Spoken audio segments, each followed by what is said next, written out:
All right, this is the final test for ground zero.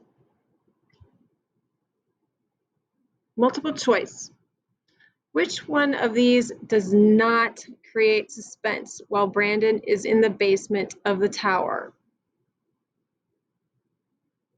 They are in darkness, through Brandon's effort to feel and smell his way to safety, through the flashing lights and sirens, through the sounds of shifting debris and rubble. Which one of these does not create suspense? Which one isn't scary?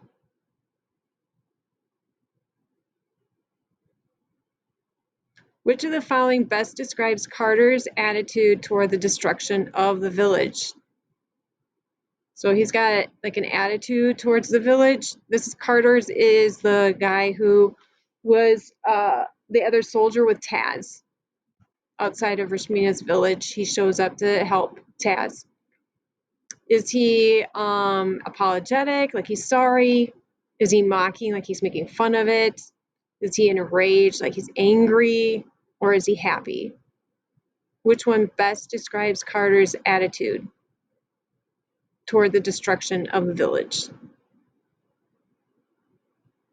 Taz changes at the end of the novel. What does he decide to do? Taz considers leaving the military and doing work to help. Taz stands guard and protects Rashmina and her father as they begin to rebuild their home. Which one does he decide that he's going to do going forward after the story? How does the author best show that the war in Afghanistan is not working? No one from Rashmina's village has ever heard about the 9/11 attacks. The soldiers provide the villagers with compensation for their losses. Pashtoon returns to brag about the fight between the Taliban and the American forces. Which one of these shows that the war in Afghanistan is not working? How does the author show that invaders are not successful in Afghanistan? If you remember, Afghanistan has been invaded frequently throughout history. So the invaders that came into Afghanistan, how do we know that they were not successful? What does the author do? Does he show it through the cave with all the relics? Relics are like things from the past invaders.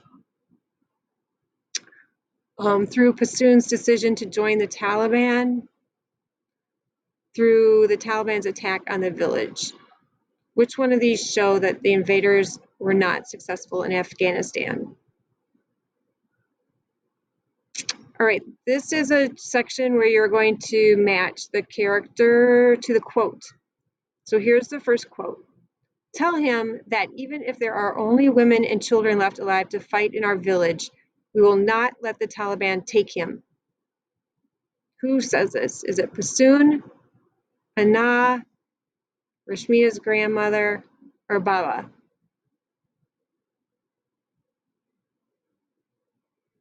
Next quote.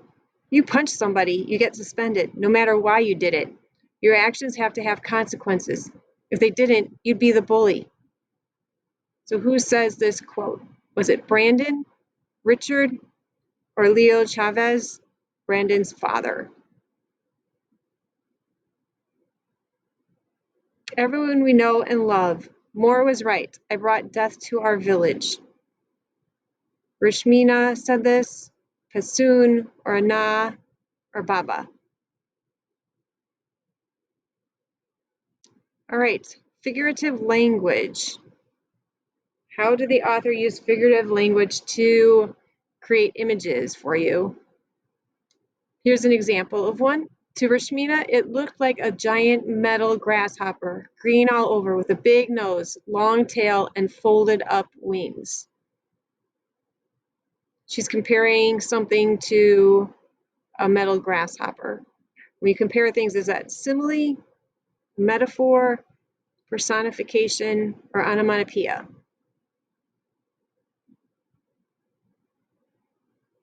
Pashtoon, Rashmina whispered, the little toad had to be in here somewhere. So this is an example of a figurative language.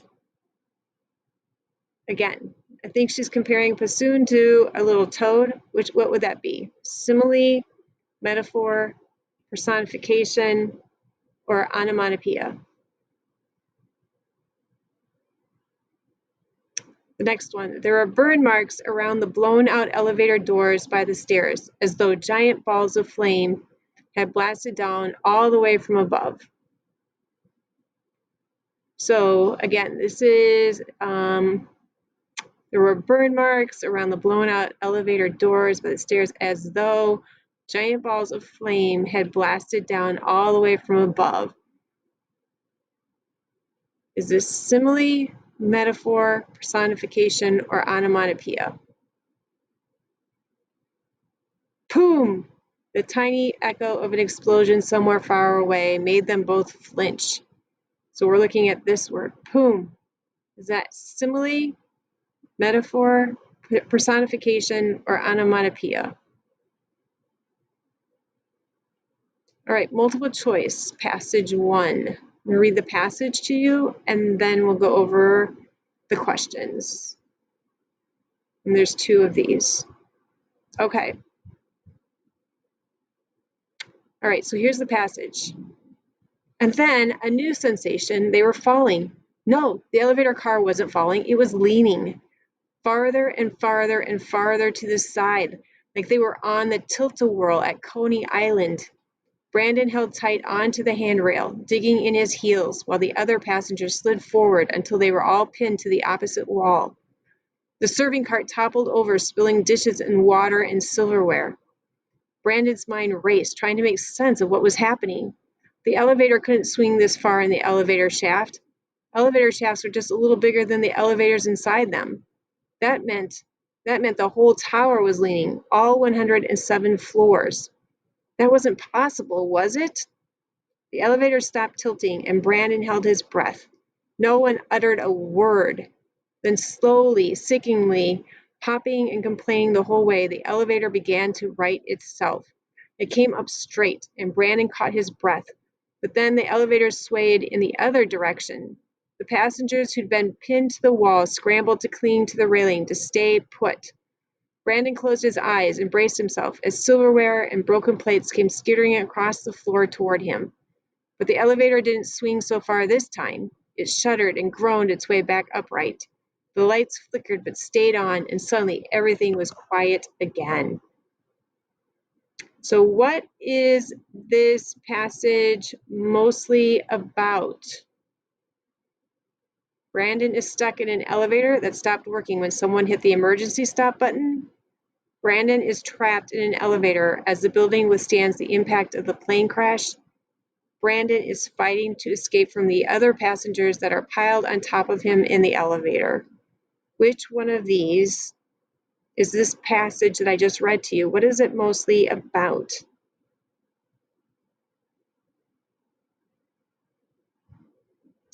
What conflict or problem does Brandon face in the above passage? The power goes out in the building and the elevator stopped working. A bomb explodes underneath the building and Brandon is stuck in the elevator. A plane crashes into the building and Brandon is trapped in the elevator.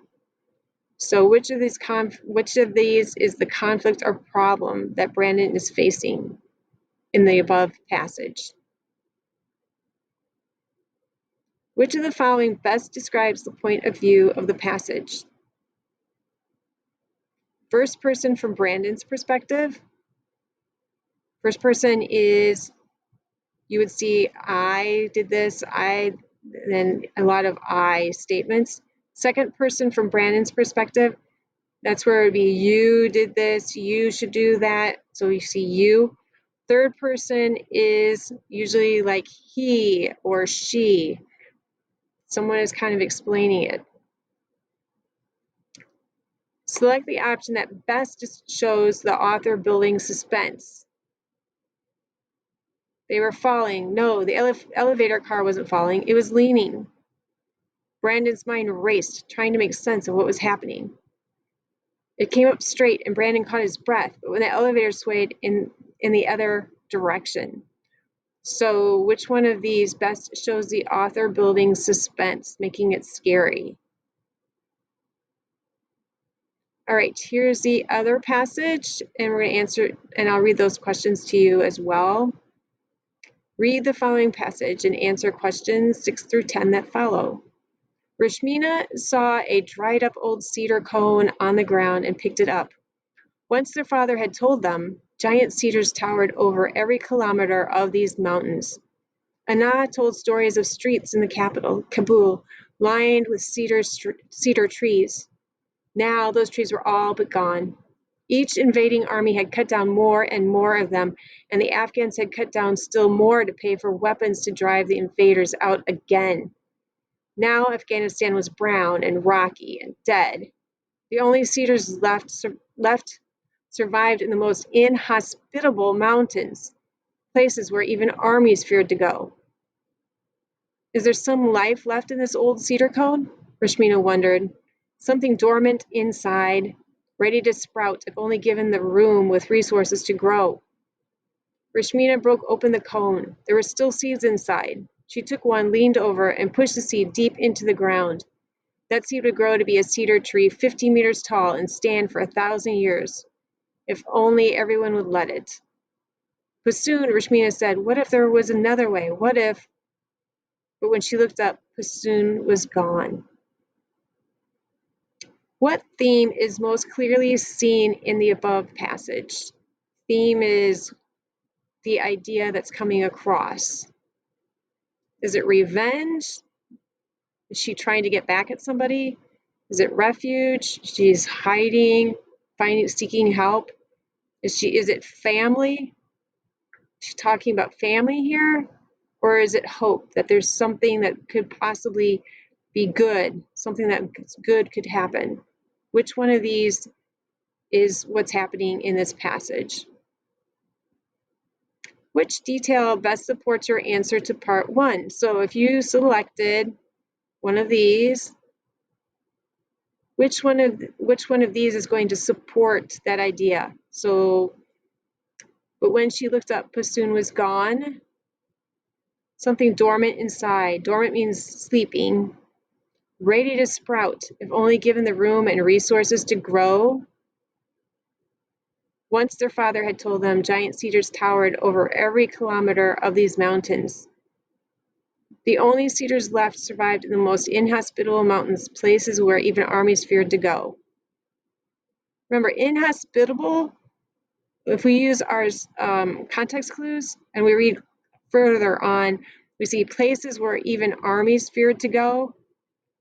Does anybody want to live there? That's what we're looking at with the inhospitable. You have to ask yourself that. That doesn't sound like a great place. And actually here we have, as used in the passage, what does the word inhospitable mean? Harsh and difficult to live in, inviting and full of resources, like you want to be there, without emergency services, haunted and scary place to be. Which one of these best fits the word meaning of inhospitable? And we just talked about that using our context clues.